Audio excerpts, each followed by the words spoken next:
Well, I didn't grow up around libraries because in Afghanistan they didn't exist when I was there. In the 1970s, I went to bookstores really to be around books, and I was a big book lover from a very young age. So I went to bookstores to be around shelves of books and spend time in their company. But I discovered libraries in France when I moved there in 1976. And I remember walking into one the first time and just kind of being in disbelief that I could walk out with the book without having to pay for it, and I could borrow it and read it, and then I could come back and get another one. So it was really a kind of a novel idea for me, and I was like a kid, the proverbial kid in the candy store, because I read so many books growing up, loved books, loved being around them, and so my first experience with the library was actually in France, and I've loved them since. Well, now I'm a parent, so I take my children to the library, and we'll lounge around, we'll read, we'll get on the computer, we'll browse. I spent part of the writing process of my first book in a library. I was in Sunnyvale, Northern California, and I went there to just get a booth and sit down and work on The Kite Runner. So part of that book was written in a public library. When I was in full practice as a physician, I went to the library every single day that I worked. I spent my lunch hour across the street at the Mountain View Public Library. It beat the conference room in the medical clinic. So I ate lunch and then I walked across the street, went to the library, went upstairs, read books, newspapers, and just kind of sat in that lovely space. So it's an integral part of my life, and I want it to become a part of my children's lives. I do want them to see the library as a shared communal space where they can go and be safe and enjoy books.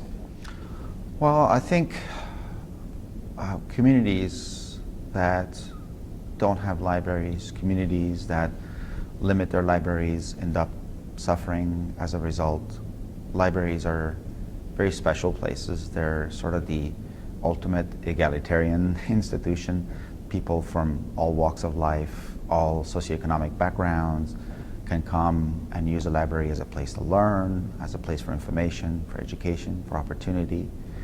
Libraries are more than just a place where you can go and check out a book. They're places that promote, social discourse, that promote social justice. They're places that promote free thought, curiosity in children.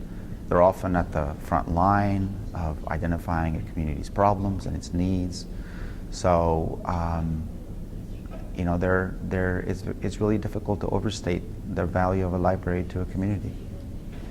Well, my first novel, The Kite Runner, has found itself as frequently appearing on the banned books list. And frankly, it's something that's always perplexed and puzzled me. I'm never really quite sure what children are supposedly being protected from, because by now I have received thousands and thousands of letters from both middle school and high school students, kids who've read the book either at home for themselves or in classrooms.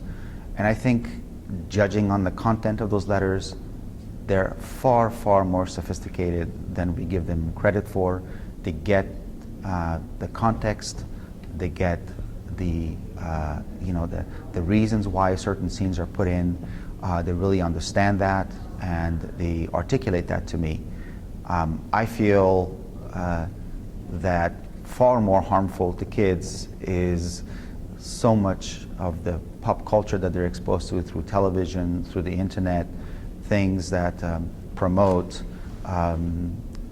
seeking fame and seeking money and being popular, whereas the kids who've read my books, for example, The Kite Runner, frequently tell me that it was the book that set them on the path of reading more, and that they've decided they actually like books after they read The Kite Runner. And yeah, there are things in the book that are of a serious nature, but I feel the kids have the intellectual capacity to deal with those things. Ultimately, the decision does lie with the parent. Not all kids are the same, so it is a conversation that children need to have with their kids when they're reading a book like The Kite Runner. But I think to flat out ban it is doing the kids a disservice, because the book, I think, has served as a window into Afghanistan, as a window into that region of the world for the kids, and allowed them to feel connected to a part of the world that is so distant from their own lives.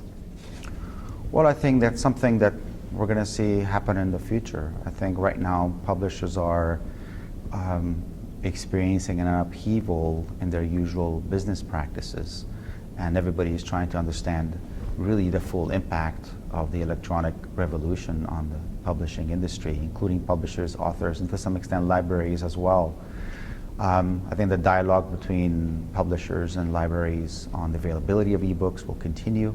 My guess is that at some point ebooks will become available to libraries and electronic content will be available to library patrons.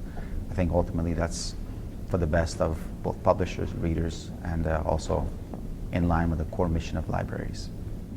I'm currently working on finishing my book tour, which I'm actually almost done with. I'll be done tomorrow. But I plan on settling down when I get home and think of a new book. But right now I haven't started working on anything.